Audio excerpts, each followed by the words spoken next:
안녕하십니까? 비록 이 줌으로 우리가 공부를 하고 있지만 오늘 말씀 함께 나누고자 합니다. 오늘 함께 나눌 말씀은 열왕기하 25장 27절로 30절 말씀에 근거해서 공부하도록 하겠습니다. 자, 말씀의 제목을 메시아 언약은 반드시 성취된다. 또 소제목으로 역사는 하나님의 손에 있다. 라는 제목으로 함께 말씀을 나누고자 합니다. 세계 역사에서 분수령이 된 세 개의 전투가 있는데 페르시아와 그리스 전쟁입니다. 이것은 BC 491년에서 시작해서 BC 449년까지 있었던 전쟁으로서 역사의 중심이 중동에서 발칸반도로 이렇게 옮겨지는 계기가 되었습니다.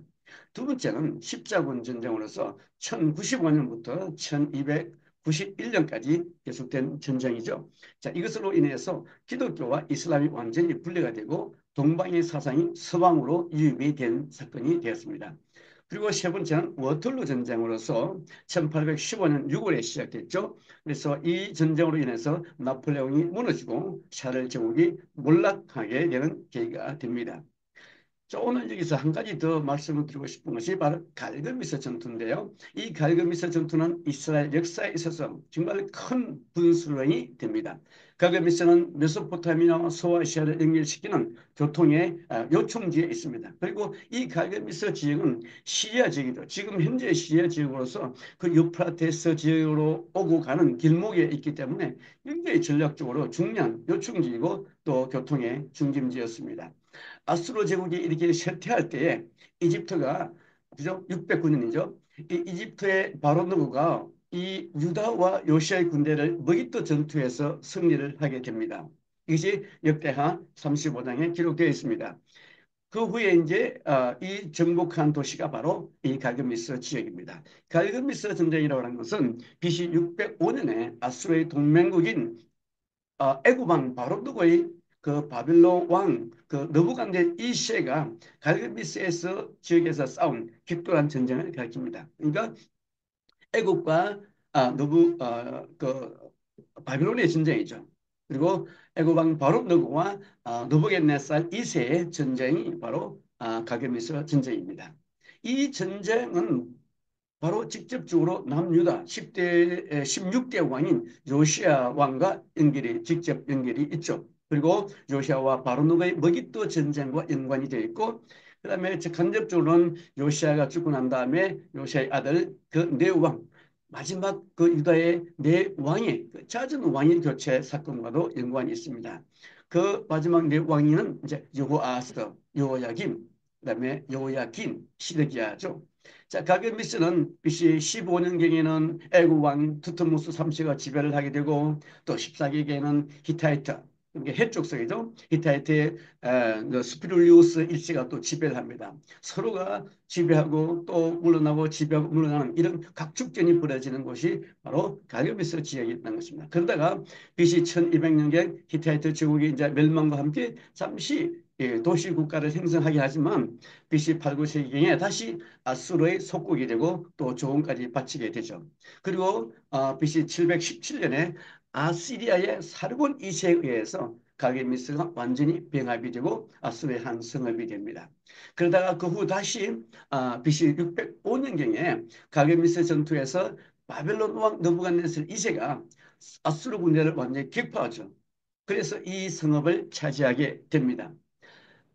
그리고 아수리아 지역은 아시리아죠. 아시리아는 100년 동안 그 가나안 지역의 그 약소 국가들을 괴롭히고 폭력을 행사하고 그랬습니다. 그리고는 결국은 북왕국 이스라엘을 완전히 멸망시켜 버렸죠. 그것이 722년입니다. 그러다가 이 아시리아는 또 바벨론에게 멸망당하고 납니다. 자, 이렇게 그 괴롭히던 아시리아가 멸망을 당하긴 했지만 그렇다고 해서 이스라엘이 기뻐해야 될 일도 아닙니다. 왜냐하면 바벨론의 압제도 만만치 않았기 때문에 그렇죠. 주전 605년부터 586년이 이제 국제 정세가 많이 이제 급변하는 그런 시대 상황이 있었는데 이 아시리아의 세력이 아슈르바니팔의 이제 죽음으로 인해 가지고 바벨론이 이 자리를 차지하려고 할 때 이집트가 보니까 이거 문제가 있겠다. 그래서 이집트도 가만히 있을 수가 없던 것이죠. 이런 상황에서 바벨론의 왕 나부콜라사르가 주전 625년에 아시리아부터 독립을 선언하게 됩니다. 근데 이집트 왕 삼멘티포스의 후계자인 이 느고가 주전 609년에 갈그미스로 출동합니다. 이대로 그만 보고 있을 수가 없는 것이죠. 그래서 이때 유도왕 요시아가 길을 막습니다. 갈 수가 없어. 지나갈 수 없어. 이러다가 결국은 요시아가 죽습니다. 자, 요시아 대신 아들 요아하스를 이제 이집트가 왕으로 세워놓죠. 그리고 이집트 왕 느고는 유다에게 그다음에 이런 것을 조공으로 바치라고 요구를 하죠. 느고는 요아스를 이집트로 끌고 가버립니다. 그리고 요야김을 왕으로 세워놓고 가죠. 이집트는 다시 갈그미스에서 이제 바빌론과 이게 전투를 벌였는데 이때 그만 완전히 패배하고 맙니다. 그때가 주전 605년입니다. 자, 이런 상황에서 요야김은 죽었죠. 그리고 예루살렘은 바빌론 느부갓네살에게 완전히 정복되었죠. 요아기는 또 바벨론으로 포로 잡혀갔죠. 그리고 시드기야가 이제 왕이 됩니다. 이 시드기야는 이 바빌론이 왕으로 세워줬는데 자기를 왕으로 세워진 이 바빌론을 배반하고 이집트에 충성을 맹세하죠. 그러다가 결국 예루살렘은 바빌론에게 완전히 함락되고 시드기야는 그죠? 시드기야는 여러분 잘 아시는 것처럼 두 눈이 뽑힙니다. 두 눈이 뽑히기 전에 자기가 직접 자기 보는 눈앞에서 두 아들을 죽여버리죠. 그리고 두 눈을 뽑습니다. 그리고 쇠사슬로 묶어서 바빌론을 끌고 가게 되고 그런 평생 감옥에 살다가 죽습니다. 야, 이렇게 이스라엘 왕조가 다 지금 무너지고 하나는 이집트를 끌려가고 한 사람은 바빌론으로 끌려가고 두 사람은 이미 죽어버렸고 야, 이 다 같이 바빌론 왕에게 끌려갔지만 요야기는 바벨론에게 항복했습니다. 그리고 시드기야는 끝까지 반항하다가 비참한 최후를 맞이했습니다. 자, 우리가 바라볼 때 누가 영웅인가? 여러분들 생각해 보십시오. 적군과 싸워서 전사한 사람들은 영웅으로 대접을 받습니다. 근데 행복한 사람들은 영원한 죄인이 됩니다. 여러분들 방랑시인 김삿갓 잘 아시죠? 김삿갓은 장원급제한 사람이에요. 그럼에도 불구하고 자기 아버지도 아닌 할아버지가 장군인데도 불구하고 항복한 그 사실 때문에 수치스러워서 배설을 하지 못하고 방랑시인으로 되잖아요. 이것은 우리가 바라보는 이 세상의 관점입니다. 근데 성경에서는 그렇지가 않습니다. 여호와여긴도 처음에는 반항했어요. 그러다 나중에 항복을 했죠. 하나님의 말씀에 순종했다는 것입니다. 우리가 바라볼 때 그런 매국노입니다. 어떻게 감히 바빌론에게 항복을 합니까? 차이는 순종일 뿐입니다. 순종에는 용기가 필요합니다. 그러면 이것이 어떻게, 누구에 의해서 순종하는 것인가? 하나님이 정말로 말씀인가? 정말로 비굴해서 항복하는 것인가? 우리가 따져볼 필요가 있겠죠. 순종은 능력입니다. 그렇습니다. 그것은 용기가 필요합니다. 왕이 항복하는 것은 정말 수치스러운 것이죠. 또 그 주변에 있는 신하들이 엄청나게 반대했을 것입니다. 쉽지 않은 일입니다. 항복이라는 하나님의 그 말씀을 순종하기는 어렵습니다. 그렇지만 결과는 너무나 다릅니다. 이제 예루살렘은 완전히 사라졌습니다. 이스라엘의 구속사는 어떻게 정리될 것인가? 정말 위기가 찾아왔습니다. 하나님의 구속사에 엄청난 위기가 도래했던 것입니다. 여기서 하나님의 이야기는 정말 끝을 맺을 것인가? 약속대로 메시아가 오실 것인가? 우리가 창세기 3장 15절에 그 여인의 후손이 정말로 올 것인가? 정말로 심각한 위기에 있게 된 것입니다. 그렇지만 역사는 하나님의 손에 있습니다. 열왕기하 25장은 열왕기서의 역사서의 그 마지막 장인데 얼핏 보기에는 실패와 패망과 그런 얼룩진 역사인 것 같은데 또 국권이 상실되고 포로 생활의 내용을 담은 것 같지만은 결국 그 마지막에 보면 그것이 완전히 바뀌는 상황을 보게 됩니다. 열왕기상 25장 27절을 한번 보시게 되면 유다의 왕 여호야긴이 사로잡혀간 지 37년 곧 바빌론의 왕 에월모로닥이 즉위한 원년 12월 그달 27일에 유다의 왕 여호야긴을 옥에서 내어놓고 머리를 들게 합니다. 그리고 그에게 좋게 말하고 그의 지위를 높여주고 바빌론의 그와 같은 함께 있는 모든 다른 왕의 지위보다도 높이고 그 제수의 의복을 벗게 하고 일평생 항상 왕의 앞에서 양식을 먹게 하고 또 여호야긴이 쓸 수 있는 모든 것을 날마다 왕에게서 받는 양이 있어서 종신토록 끊이지 아니했다고 기록하고 있습니다. 자, 여호야긴 왕은 유다의 왕으로 즉위한 지 3개월 만에 바빌론으로 잡혀가 바빌론의 감옥에서 37년을 어둠과 고통 속에서 정말로 소망 없이 보내야 했습니다. 하나님 말씀을 불순종한 대가를 지불한 것이죠. 예, 이스라엘 백성들이 38년 동안 광야에서 방황했던 그 시설을 그 시간들을 우리가 떠올리게 됩니다. 성경에 보면 38년 된 병자가 있죠. 굳이 예수님께서 38년 된 병자를 고치신 데는 그만한 또 다른 이유가 있는 것이죠. 38년이라고 하는 숫자는 이스라엘 민족들에게 있어서는 최후의 숫자입니다. 불신에 그리고 하나님을 배반하고 방황했던 그 이스라엘의 역사를 다시 한번 더 상기시켜 주는 것이죠. 너희들 그렇게 오랫동안 반역했던 반역의 족속이야. 이것을 한번 더 리마인드 시켜주는 것이었죠. 아무튼 말씀을 불순종했던 당시의 대제사장과 부제사장 또 군지관 서기관 또 뭐 내시나 빅민 다 이 에레미야의 경고의 말씀을 불순종했던 사람들은 다 비참한 처우를 맞이했습니다. 그러나 37년간의 감옥에서 소망 없이 살았던 여호와긴 왕은 석방과 함께 종신토록 왕의 대우를 받게 됩니다. 이것은 메시아의 예표로 등장하는 인물 중에 하나가 바로 여호야긴, 성경에는 여고냐라고 기록되어 있습니다. 여고냐. 애월 모로닥의 즉위 기념으로 37년 만에 감옥에서 석방된 것입니다. 그때가 BC 550년입니다. 그리고 무슨 이유인지 모르겠지만 그의 지위를 높여주고 평생 일정한 연금을 받게 배려해 줍니다. 무엇을 의미할까요? 다윗의 언약이 단절이 아닌 연속으로서 약속의 성취를 의미하는 것이죠. 만일 여호냐가 감옥에서 비명 행사를 하거나 죽었더라면 어떻게 됐을까요? 아마 마태복음 1장 아마 이렇게 아마 썼을 거예요. 바벨론으로 잡혀갈 때에 요시아는 여호냐와 그의 형제들을 그 형제들인 이제 요고아스, 요호야김, 시드기야죠. 나 아니라 바벨론으로 잡혀간 후에 여호냐는 아무런 후손도 없이 감옥에서 죽었다. 이로써 다윗 왕조는 끝이 났다. 이렇게 기록했을 것입니다. 그러나 실제 성경은 그렇지 않죠.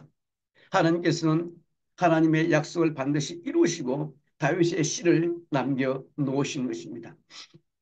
설마 예수님의 제자였던 마태가 거짓말로 역사를 기록했을까요? 뭐 그럴 리가 없겠죠. 마태복음 1장은 무엇을 보여주고 있습니까? 비록 열왕들이 하나님을 떠나는 크나큰 실수를 범하고 죄 가운데서 나라와 국군과 백성을 모두 잃었으나 하나님의 언약은 인간의 실수와 허물과 죄와 패망까지도 넉넉하게 극복하고 결국 그 약속을 성취하더라. 이것을 분명하게 보여주고 있습니다. 그 결정적인 단서가 여호와긴의 석방 소식입니다. 왜냐하면 이는 하나님의 회복하심의 단정적인 증거가 되기 때문에 그렇습니다. 그래서 열왕기의 그 마지막은 소망으로 끝이 나는 것입니다. 이것은 이스라엘의 회복에 대한 이 희미한 빛을 보여주는 것이죠. 오랜 세월이 흐른 뒤에 바벨론이 망하고 페르시아가 패권을 잡았을 때 포로로 끌려왔던 유다 백성들이 예루살렘으로 귀환을 하게 됩니다. 이제 바벨론 포로가 이제 3차에 걸쳐서 있었던 것처럼 이 예루살렘의 귀환도 3차에 걸쳐서 하게 되는데 제1차 귀환을 이끈 지도자가 스룹바벨이에요. 물론 솔로몬 성전에 비하면 좀 형편은 없지만 엄던 스룹바벨에 의해서 이 성전이 재건이 되어집니다. 바로 이 스룹바벨이 이 바로 여호야긴 여호냐의 손자 아닙니까? 정말 놀라운 하나님의 역사인 것을 우리가 보게 됩니다. 결국 포로로 잡혀간 순간만 생각한다면, 그죠? 포로로 잡혀있던 그 순간만 생각한다면 여호야긴의 인생은 너무나 비참합니다. 왕이 된 3개월 만에 끌려가서 37년 동안 감옥에 있었다고 생각을 해보십시오. 그러나 넓은 시각, 하나님의 시각으로 바라볼 때 오히려 그것이 하나님께서 피해 두신, 남겨두신, 마련해 두신 바로 피난처였다는 것입니다. 바빌론으로 끌려온 것이 비참한 것이었는데 결국 그곳이 피난처로서 하나님께서 그를 지키고 보호해 놓았던 것입니다. 하나님은 계속해서 역사가 흘러가게 인도하셨고 결국은 예수 그리스도를 통한 구원의 역사를 준비하고 계셨던 것입니다. 단지 우리가 하나님의 그 큰 뜻을 우리가 몰랐기 때문에 원망하고 불평했던 것이죠. 그러나 하나님의 큰 뜻은 우리를 결국은 살리는 길 살려주었고 우리를 구원하셨고 우리의 피난처가 되신 것입니다. 여러분, 메시아 재림 전에 마지막 날에 하나님께서 예루살렘을 주변 사람들에게 술잔과 같이 한다고 그랬습니다. 그리고 모든 민족에게 묵은 돌이 될 것이라고 했어요. 여러분 생각해 보시죠. 술 취해본 적이 있죠? 정신이 없습니다. 여러분들 묵은 돌 들어보셨습니까? 묵은 돌 한번 옮겨보세요. 전부 다 허리가 부러집니다. 옮길 수가 없습니다. 이 돌은 누굽니까? 예수 그리스도 아닙니까? 이스라엘은 온 세상이 다루기 힘든 나라입니다. 세계는 이스라엘을 중심으로 흘러갑니다. 이스라엘은 하나님이 운행하시는 하나님의 역사가 있는 나라입니다. 우리는 모두 다 이스라엘을 위해서 기도해야 됩니다. 이스라엘이 메시아를 영접할 수 있는 나라죠. 이 메시아가 아버지 그들이 죽인 그 바로 예수가 메시아라는 사실을 그들이 믿을 수 있도록 우리는 이스라엘을 위해서 기도하고 그들에게 하나님의 말씀을 바르게 증거해야 됩니다. 여호야긴의 석방과 회복을 통한 이 유다를 향한 그 회복을 보여주시는 하나님께서 이 죄악된 세상을 구원하기 위해 단 하나뿐인 독생자 예수 그리스도를 이 땅에 보내심으로써 구원과 회복의 역사를 완성하고 계십니다.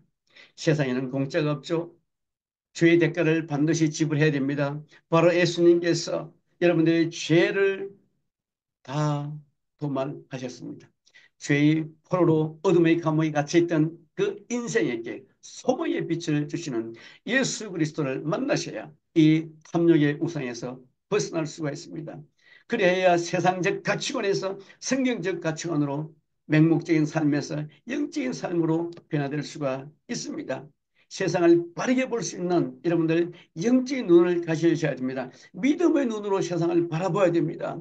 세상적 이데올로기로 세상을 바라보지 마십시오. 죄로 인해 죽을 수밖에 없던 이 헛된 인생에서 영원히 살 소망을 갖고 사는 복된 인생이 될 수가 있습니다. 생각해 보십시오. 여러분은 구원받을 만한 자격이 있습니까? 구원받을 만한 자격이 이만한 가치가 있습니까? 없습니다. 그럼에도 예수님께서 여러분들의 인생을 위해서 여러분들의 구원을 위해서 십자가에 돌아가신 것입니다. 죽느냐 사느냐 그것은 이 말씀을 듣고 예수 그리스도를 내 마음에 모시러 드리면 되는 것입니다. 사람에게는 소망이 없습니다. 열왕기하의 역사는 이것을 분명하게 보여주고 있습니다. 신앙생활은 하나님이 이끌고 계십니다.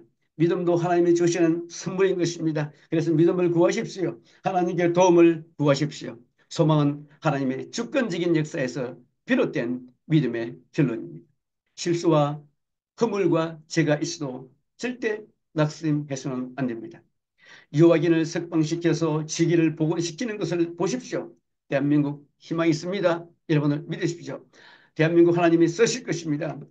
선교 한국으로 사용하실 것입니다. 세계의 마지막 세계 선교를 위해서 대한민국을 사용하실 것입니다. 대한민국 하나님 안에서 희망이 있습니다. 우리의 구원은 오직 하나님께 달려있기 때문에 믿음도 신앙도 삶도 의미가 있는 것입니다. 왜냐하면 결론은 승리로 무조건 소망으로 끝나기 때문입니다. 그리스도 안에서 말입니다. 오늘도 내 인생의 최고의 한 날은 예수 그리스도를 만나는 것입니다. 예수 그리스도를 만나는 날입니다. 예수를 영접하시기 바랍니다. 죄의 감옥에서 석방되는 은혜를 받고 누리는 복된 인생이 되시기를 바라고 축복합니다.